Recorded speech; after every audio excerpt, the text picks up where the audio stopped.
প্রিয় ভাইরা, আমরা আজকে ঈদুল আজহার নামাজ কীভাবে পড়তে হয় এ বিষয় নিয়ে আমরা কথা বলার চেষ্টা করব ইনশাআল্লাহ। তো ঈদুল ফিতর এবং ঈদুল আজহার নামাজ প্রায় একই। ঈদুল ফিতরের নামাজ এবং ঈদুল আজহার নামাজ একই। ঈদুল আজহার নামাজ কীভাবে পড়তে হয় এটা নিয়ে আমরা কথা বলবো। আমরা প্রথমে অন্যান্য নামাজের মতো আমরা যখন দাঁড়িয়ে যাব, নামাজে দাঁড়িয়ে আমরা নামাজের নিয়ত করব। আমরা যে নামাজটা পড়বো ঈদুল আজহার নামাজ, ঈদুল আজহার নামাজের আমাদেরকে নিয়ত করতে হবে।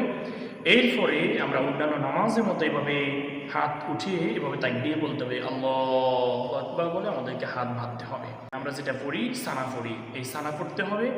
সানা তখন আমাদেরকে এভাবে হাত তুলতে হবে, আল্লাহু আকবার বলে হাত তুলতে হবে, এরপরে হাত ছেড়ে দিতে হবে।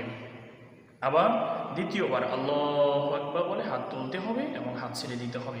এবং তৃতীয় তাকবীরের সময় আল্লাহু আকবার বলে আমাদেরকে হাত বাঁধতে হবে। এবার আমরা অন্যান্য নামাজে যেভাবে পড়ি সূরা ফাতিহা, আমাদেরকে সূরা ফাতিহা পড়তে হবে। সূরা ফাতিহা যখন শেষ হবে, এরপরে আমাদেরকে অন্যান্য নামাজের মতো সূরা ফাতিহার সাথে একটা সূরা মিলাতে হবে।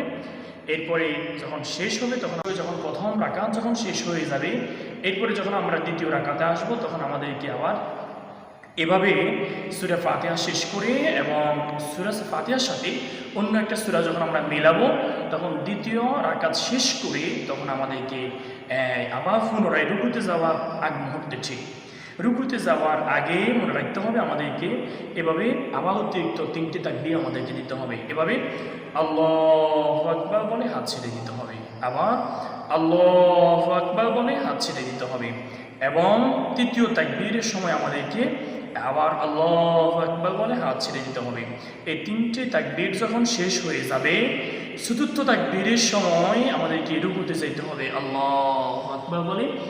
এভাবে আমাদেরকে রুকুতে যাইতে হবে। এই বাকি রুকু সিজদা শেষ করে আমাদেরকে ঠিক অন্যান্য নামাজের মতো বাকিগুলো শেষ করে আমাদেরকে সালাম ফিরিয়ে নামাজ শেষ করতে